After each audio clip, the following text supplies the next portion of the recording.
Olá, pessoal, sejam todos muito bem-vindos ao Conversas Transformadoras de hoje.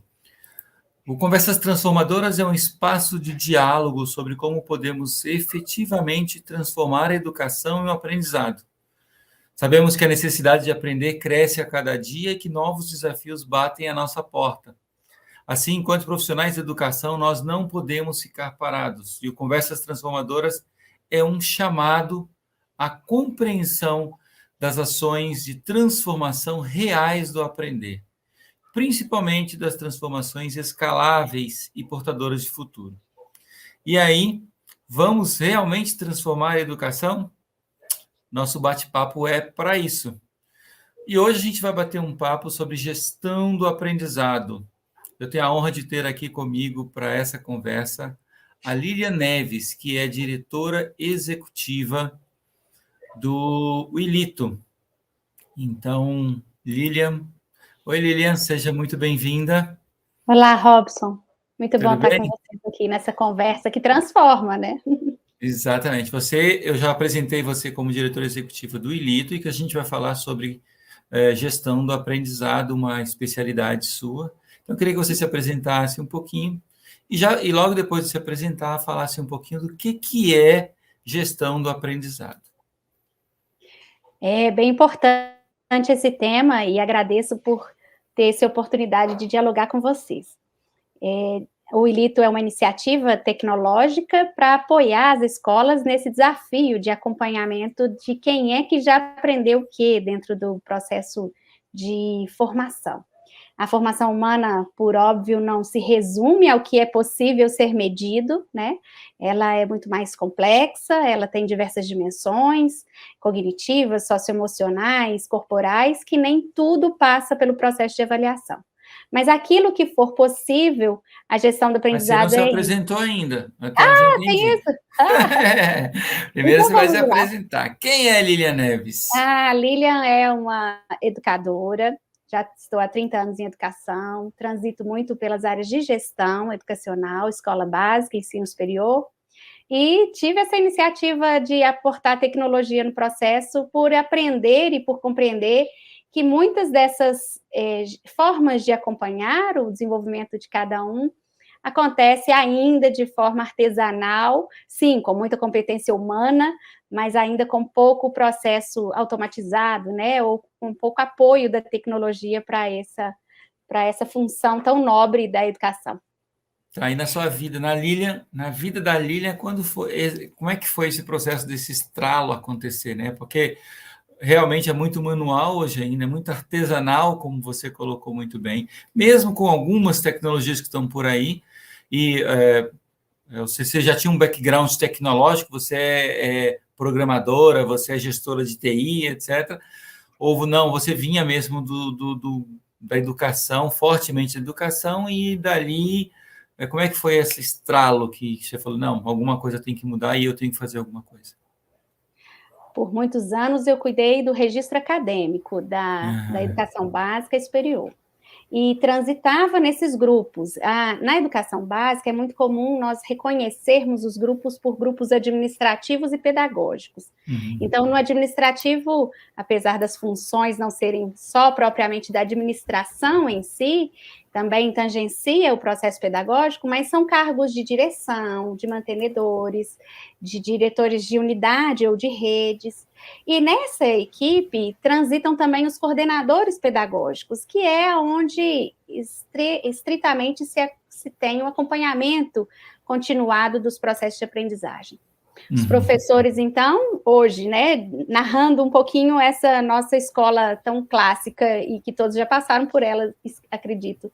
Mas nós temos o estudante, ele está em uma turma, ele faz processo de avaliação, essas avaliações são preponderantemente quantitativas, e para uma média de aferição desses desempenhos, tem-se os resultados acadêmicos de aprovação ou reprovação. Claro que a discussão, Robson... Os alunos não gostam muito disso daí, não, né? Eu acho que está na rotina, né, no cotidiano, mas sim, se questionam dessa carga, talvez, de monitoramento tão incisivo e intensivo, assim, de provas, né? Pode continuar. E você sabe bem que esses quantitativos, Robson, nos dão informações de um processo. Então, por exemplo, de um macro processo. De tudo que se tinha para o estudante aprender no 6º ano de matemática, ele teve aproveitamento 89%. Ótimo, um ótimo aproveitamento. O que é que eu posso fazer para ele melhorar? Não se sabe.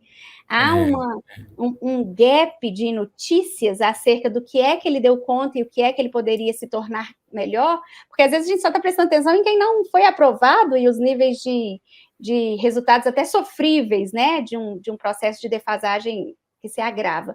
Mas em qualquer cenário, você hoje, tirando essa fotografia acadêmica do seu estudante, você saberia dizer o que ele sabe daquele volume de propostas, sejam conteúdos ou agora as habilidades, que são a mobilização desse conteúdo, ou não, né? E saber isso aí seria, então, exatamente o conceito de gestão do aprendizado, então. Isso. Gerir o aprendizado é você, então, através de alguns mecanismos, vê se eu estou errado ou se eu entendi certo. Vamos lá. De alguns mecanismos, você avaliar o quanto a pessoa aprendeu e o que ela não aprendeu. Isso aí não soa um pouquinho personalização do aprendizado, customização do aprendizado? Tem a ver? Tem a ver. Personalização viria a partir desse processo avaliativo ou até mesmo antes dele. O que seria a diferença para personalizar? Uma vez reconhecendo características ou dificuldades ou altas habilidades, ou então áreas do conhecimento que ele tem enorme interesse, você então desenvolve propostas, experiências de aprendizagem que potencializem aquela aprendizagem, aquela situação do aprender desse estudante. Então, tendo o monitoramento do processo, eu consigo ter informações desse processo acerca do que aquele estudante precisa, porque Entendi. Não há um remédio genérico para se aplicar a todos e melhorar a aprendizagem de todos. É algo bem intensivamente complexo. E reafirmar aí, né, Robson, com os superlativos todos. Mas modernamente eu acho que faz muito sentido, né? Porque hoje não dá mais muito como, primeiro, entender que o mesmo processo serviria para todo mundo, né? Hoje, quanto mais nós nos conhecemos enquanto seres humanos, enquanto sociedade, inclusive, mais a gente entende a nossa singularidade, né? Nós temos essa lógica de que todos somos, nós podemos, usando a tecnologia, atender muita gente, mas nós também queremos ser atendidos de forma mais exclusiva, de forma mais pessoal, de forma mais específica, de acordo com as nossas necessidades, os nossos desejos específicos, né? Sim. E na escola é meio brabo botar 30, 40 pessoas dentro de uma sala e achar que todas as 40 pessoas vão aprender tudo no mesmo ritmo, as mesmas coisas nos mesmos períodos. Nesse contexto, a importância, né, da gestão do aprendizado salta aos nossos olhos. O que mais que você acha que se aplica a essa? Por que gestão do aprendizado é importante nos tempos de hoje e nos tempos futuros? A gente sempre olha um pouquinho para o futuro aqui no Conversas Transformadoras. Como é que você vê a importância da gestão do aprendizado hoje e para o futuro dessas gerações? Me permita uma analogia. Se você for fazer uma viagem solidária e médica para uma região remota, que tem muitas dificuldades de saúde, você não vai conseguir levar na sua maleta um espectro muito amplo de antibióticos específicos. Você leva uma amoxicilina, que dá certo e se aplica a muitas das situações de campo, né? Hoje nós temos 2 artifícios que, de uma maneira geral, sem alguma ferramenta tecnológica que venha apoiar, as escolas já estão fazendo, elas estão aplicando, na metáfora, as amoxicilinas que possuem nas maletas. Então, como é isso? É a diversificação de práticas e metodologias, então já se sabe das diferenças. Os professores são profissionais conscientes daquilo que tem como desafio, da diversidade humana, dos perfis de personalidade, das classes sociais e acesso a recursos. Então, nós já temos uma multiplicidade de fatores ali, né? Dos tempos de aprendizagem fisiológicos ou sociobiológicos. Então, a primeira amoxicilina da maleta, Robson, seria diversificação da metodologia. Pronto. Se eu faço de várias vezes, em alguma medida você pegou em uma delas, tá? Você De aprendeu várias vezes e de várias formas, né? de Você várias pega formas. ali. Ótimo, É. isso. A cada vez eu vario a estratégia, a metodologia, uma mais ativa, outra mais explicativa, uma mais sintética, outra mais analítica, outra mais experiencial. Então, nessa multiplicidade, em alguma eu alcancei aquele estudante. Sim. A segunda medida genérica é de aferição de provas de escala mesmo. Eu tenho a avaliação somativa e ela vai me informando do processo e eu consigo, como educador, reagir a esse processo com uma certa rapidez até. Olha, eles tiveram dificuldades nisso, então vamos trabalhar mais uma atividade extra, um passeio de campo, enfim, para ir sanando isso no decurso desse tempo. Ou seja, a avaliação ainda vai estar por aí por um bom tempo, aquele estudante que acha que as novas metodologias e tecnologias iriam eliminar rapidamente esses testes, ainda nem tanto, ainda por conta dessa amoxicilina aí que é necessária ser aplicada ainda para esses estudantes.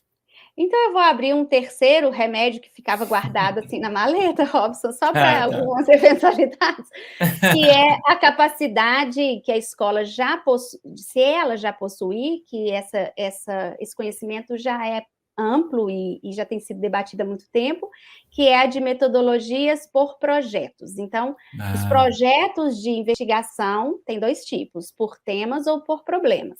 Então, os de problemas são mais focais, né? Eu consigo finalizar um processo por problema com mais facilidade do que um temático, parece que ele nunca tem fim, né? Mas se você trabalha metodologia de projeto, você consegue abrir mão um pouco desses instrumentos avaliativos do tipo prova. Você consegue, que bom. na socialização, já tem, a minha maleta tinha, Robson. A esperança, né? A esperança. Mas nós precisamos transcender a essa proposta. Se em certa medida os projetos já deram conta de dinamizar essa escola tão árdua e secular, né? Será que esse teto é de bronze ou a gente consegue transcendê-lo e ir para um tempo disruptivo para a educação? E nós acreditamos que é possível, que seja possível, e um dos elementos fundamentais para isso é o desenvolvimento e monitoramento da autonomia do estudante. Autonomia você não entrega como se ele tivesse que usar, não, sabe, Robson? É uma conquista, você vem caminhando com ele, né? Sim. Mas que autonomia é essa? Para onde que ele teria que ir, Robson? O que você acha? Você que também é tão, assim, entusiasta, eu devolvi. Eu acho assim, você falou lá de várias metodologias, de três remedinhos aí, né? Várias metodologias. Sim. A segunda foi a avaliação, e na terceira, né, o PBL, ou o aprendizado baseado em projetos, no qual você tem como trazer uma dinâmica um pouco diferente. E que existe uma esperança, né, de transformação, e que a autonomia, a gestão dessa autonomia seria importante. Eu vejo assim que hoje a geração que está vindo, ela está cada vez mais autônoma. O processo de aprendizado deles, tudo que eles querem aprender, eles vão atrás e buscam esse aprendizado, mas notadamente tem que estar alinhado ao que é relevante para eles, né? E gerir essa autonomia, que eu acho que é uma questão mais que é necessário tecnologia, né?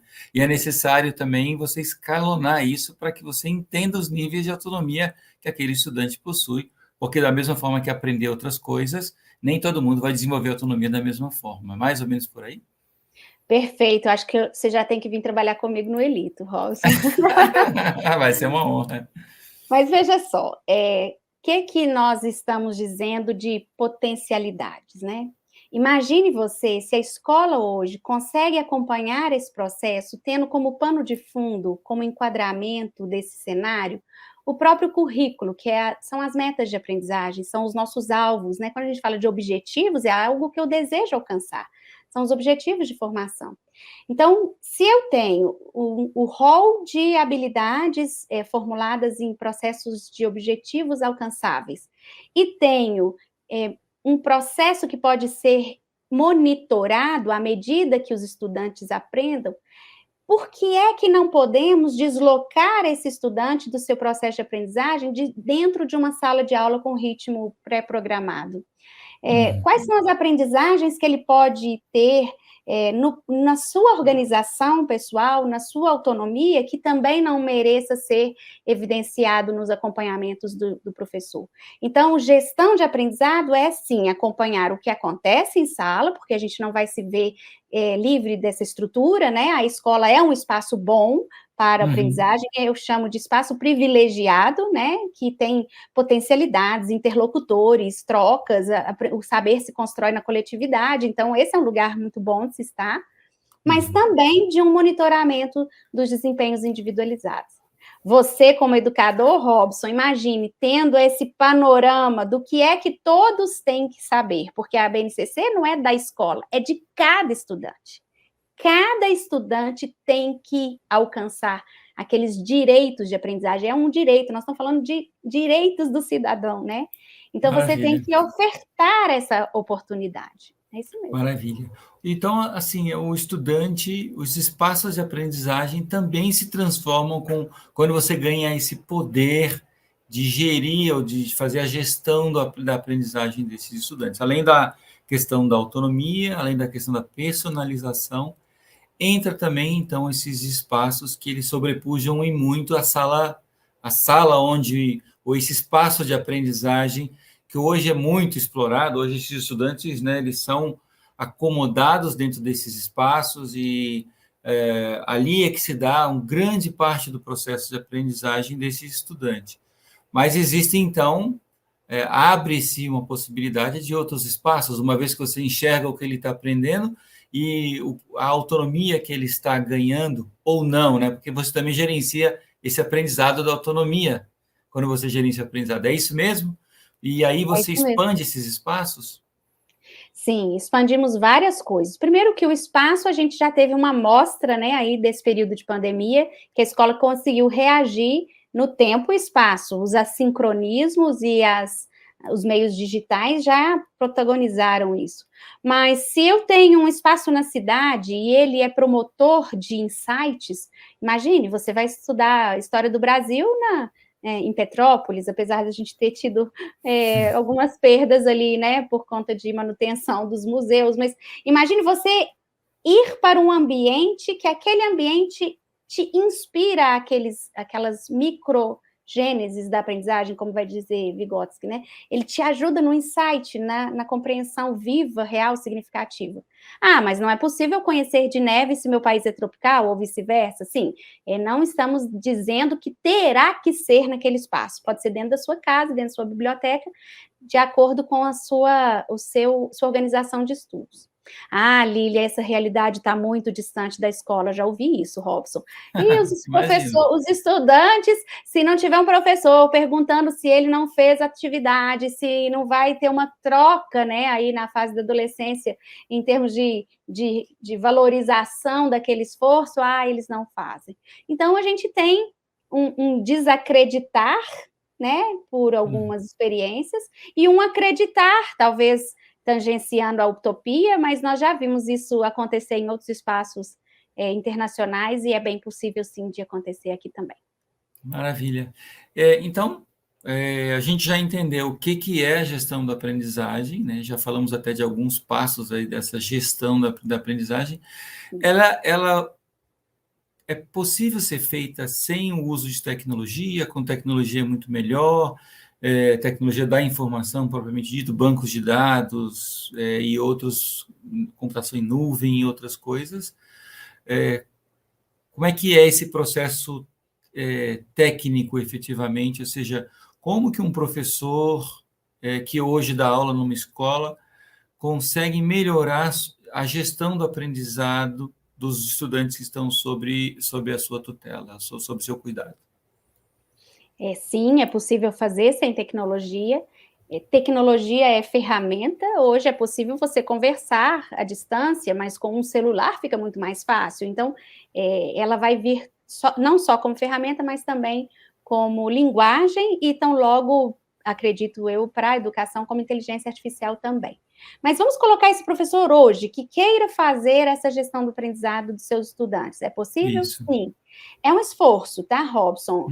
Requer compromisso, mas é como se ele olhasse para cada estudante e em cada um visse a meta de cumprir 100%. Todo mundo 100%. Como seria fazer isso, né? Então, ele vai fazendo essa diversificação, esses recursos que há pouco falávamos, eles estão fazendo, os educadores já têm se aplicado a melhorar suas práticas, trazendo jogos, coisas mais dinâmicas, interativas, problemas para se resolver. Mas o como fazer com tecnologia seria mais ou menos assim. A tecnologia, todo o processo de inovação, e você acha que consegue interagir comigo muito melhor nisso, ele precisa tirar algum trabalho, né? Que trabalho é esse que ele viria tirar para eu não ter que ganhar mais um trabalho, já, afinal de contas, já estou sobrecarregada de tarefas? Vai pensar... Essa era exatamente a minha pergunta, porque esse professor ele já se sente bastante sobrecarregado, né? Fora os estresses que aparecem com novos problemas todos os dias. E como é que a gente como é que a gente poderia ajudar esse professor, então, a fazer esse olhar personalizado nesses indivíduos e aplicar mais metodologias, se ele já é um professor mais ou menos sobrecarregado? Será que é aí que não deveria entrar, então, a tecnologia para virar essa chave? Justamente. No primeiro momento, aprender uma coisa nova exige esforço. A gente não sabe ainda como se faz. Mas, à medida que você caminha com ela, você descobre que ela te aliviou outros pesos, né? E o que seria esse peso que se alivia quando eu faço gestão da aprendizagem com tecnologia? Eu começo a ter recursos, como, por exemplo, no Ilito, de organizar conteúdos num repositório. Então, é como se eu estivesse organizando uma mesa de trabalho e acessando essa mesa de trabalho com regularidade e proximamente, né? Então, eu tenho recursos educacionais digitais organizados em bancos de repositórios. Eu tenho questões avaliativas também na mesma ambiência. Então, eu monto avaliações usando esses bancos de questões e criando também, por óbvio, as minhas que forem necessárias. Eu tenho no mesmo espaço o lugar do currículo e do planejamento a partir do currículo. Então, à medida que eu for fazendo o planejamento, que hoje a gente pega um Word ou um Pages, né? Se o seu sistema operacional aí for da Mac, e você começa a digitar numa tabela o que é que você vai fazer na primeira etapa, na segunda etapa e sucessivamente. Mas essa tabela, ela não gera informação gerenciável, ela é uma informação que vai ser guardada num HD e por outros anos ficar na gaveta da coordenadora. Mas esse planejamento sendo feito numa plataforma, você consegue observar o que do currículo tinha previsto para a atividade acontecer e o que já foi parar nos nossos planejamentos. E quando você fizer a avaliação nesse mesmo ambiente, olha só, Robson, é possível observar o que cada estudante acertou dentro de um currículo. Então, temos dashboards que conseguem te dizer, você tem 1.000 itens para cumprir no currículo, 890 estão já no seu planejamento, onde estão os demais? E desses 890, 320 você aplicou a avaliação, e desses 320, o estudante Arthur conseguiu 230, e são essas aqui as dificuldades que ele apresenta. Você agora não tem mais uma amoxicilina, né, de amplo espectro. Você sabe exatamente qual é o recurso, qual é a incisão cirúrgica perfeita, ou a aplicação aí da medicação, da intervenção. A medicação no processo educacional se chama intervenção pedagógica. Qual é a intervenção que precisa para potencializar aquela aprendizagem? Isso é fazer gestão, não é só ser um anotador de quem sabe o quê, né? Mas ter esse processo fluido aí. Eu lembro quando você lançou o Ilito no Bet Educar, há algum tempo, acho que uns 2 anos atrás, e eu perguntava, acho que um pouquinho mais, né? Eu perguntava para as pessoas do Bet, que amigos, né? Que eu tenho várias pessoas que eu conheço do mercado educacional, e eles me procuravam, né? E falavam, e aí, o que você viu de legal? O que você viu de legal? E eu meio que rebati a pergunta para eles, né? Eu perguntava, não, e você? O que você viu de legal? E vários deles falaram que a coisa mais legal que eles tinham visto naquele Bet Educar tinha sido o ILITO, por conta desse aumento da capacidade de gestão do aprendizado, de você conseguir aplicar metodologias diferentes segundo o perfil e como o aluno se mostra autônomo em relação àquele aprendizado. E desde então eu comecei a compreender mais como tecnologicamente se gerencia o aprendizado e como, para o mundo contemporâneo, é muito difícil fazer isso com a carga de trabalho que os professores têm sem a utilização, sem a ajuda da tecnologia. Né?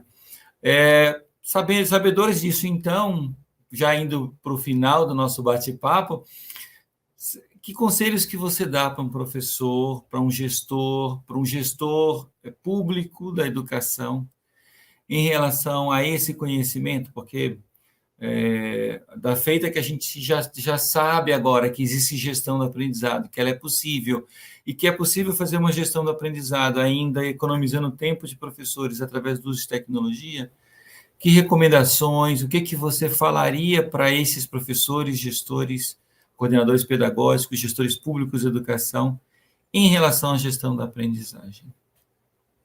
Bem, são muitas players que você colocou para essa interlocução, mas eu penso que o que nos unifica é essa responsabilidade de levarmos uma educação de qualidade e de acompanharmos a apropriação desse movimento por parte dos estudantes. Então, gestão do aprendizado é descobrir o que se apropriou, o que ele sabe, o que ele agora leva para a vida, e que, obviamente, serão cidadãos, já são cidadãos, mas serão os nossos cidadãos do futuro, de gestores do futuro, e vão cuidar desse planeta e dessa cidadania com mais qualificação. E não só com tanta baixa qualidade de conhecimentos, de ética, como por vezes temos visto nos noticiários.